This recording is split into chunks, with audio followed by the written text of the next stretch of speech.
Hey everyone, welcome to Explainer.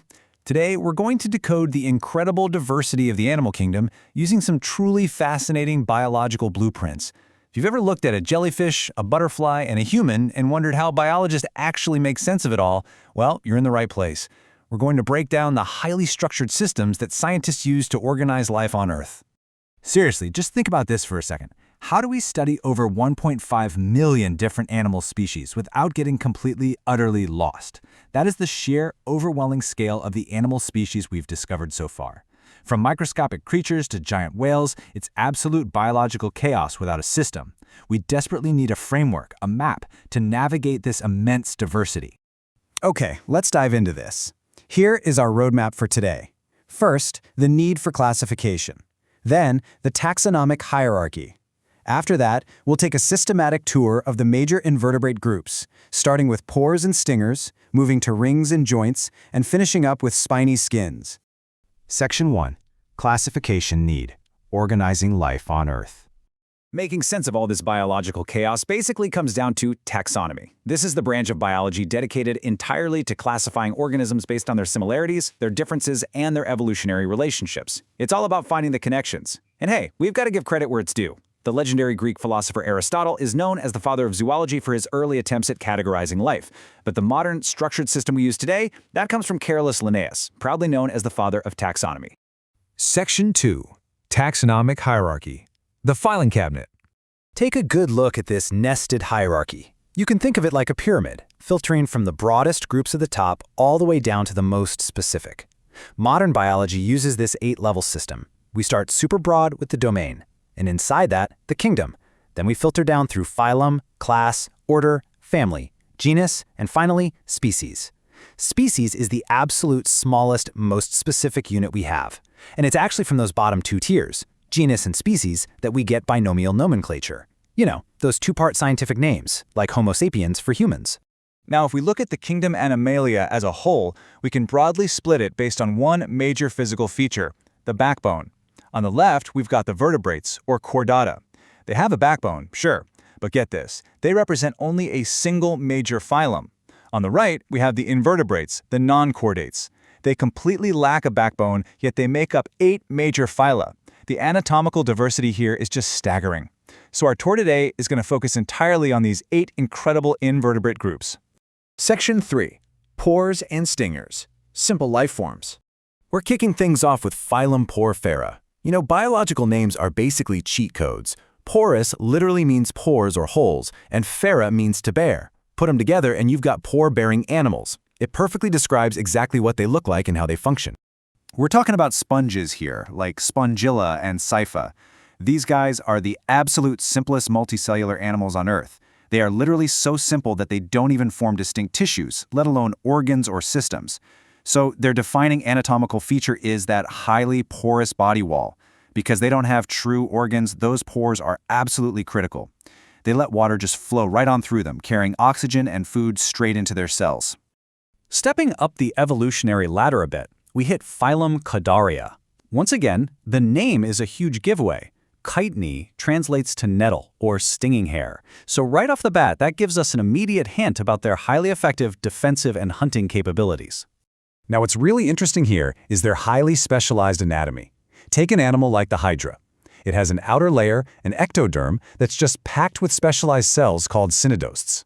Think of them as microscopic harpoons for catching prey. And on the inside, they've got this central body cavity called the colenteron, which brilliantly handles both digestion and circulation at the exact same time. Multitasking at its finest. All right, next we're going to group 2 distinct phyla together under one shared Greek root word, helminth, which just means worm. By remembering this, you'll instantly know we're talking about worm-like creatures when discussing both Platyhelminthes and Nematoda. Let's put these two side by side. On the left, Platyhelminthes. Platy means flat, so these are your flatworms. Since a lot of them are parasites, like the liver fluke or tapeworm, they've evolved thick cuticles, hooks, and suckers. Their defining anatomical feature? These highly specialized flam cells that handle excretion. But check out the right side. Nematoda, the roundworms. Nema means thread. They've got a distinct evolutionary advantage over the flatworms, a complete tubular digestive tract with both a mouth and an anus, even though they still lack a true body cavity, or coelom. Section 4. Rings and joints, complex invertebrates. Enter phylum Annelida. This one comes from the Latin word annulus, meaning ring.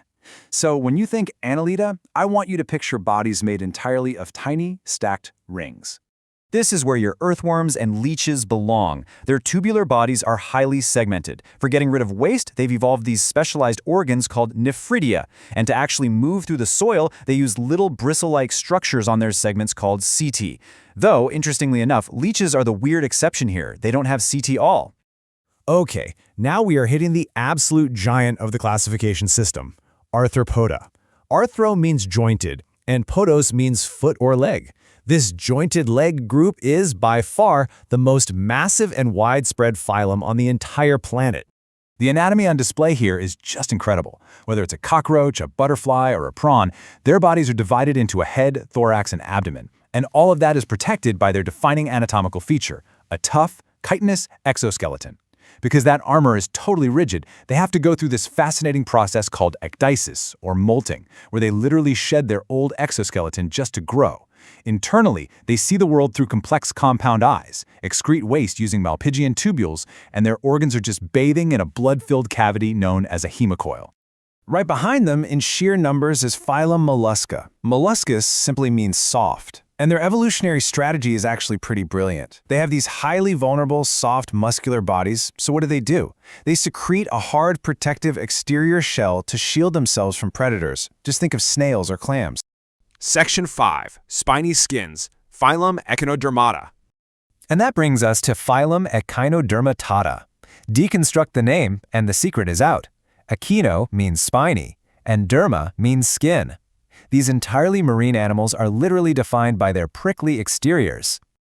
So the really crucial point here is how completely different these guys are from everything else we've talked about. Look at a starfish or a sea cucumber. Sure, their skin is covered in spines, but internally, their defining anatomical feature is this totally unique water vascular system. Instead of blood, they pump seawater through a network of internal canals. It's this hydraulic pressure that actually powers hundreds of tiny tube-like feet, letting them glide across the ocean floor and pry open their prey. And the craziest part? While they definitely have a top and a bottom, an oral and aboral side, they have absolutely no identifiable central brain or head. None at all. I think this just brilliantly illustrates the sheer vastness of life on Earth. We've just toured the major blueprints of biological classification, but I want to leave you with this final thought. With 1.5 million species currently known and neatly filed away in this taxonomic filing cabinet, what totally undiscovered anatomical wonders might still be waiting for us down in the darkest depths of our oceans or hidden in our jungles? The animal kingdom is massive, and our journey to classify it, it's far from over. Thanks for joining me on this explainer today. Keep wondering and keep learning.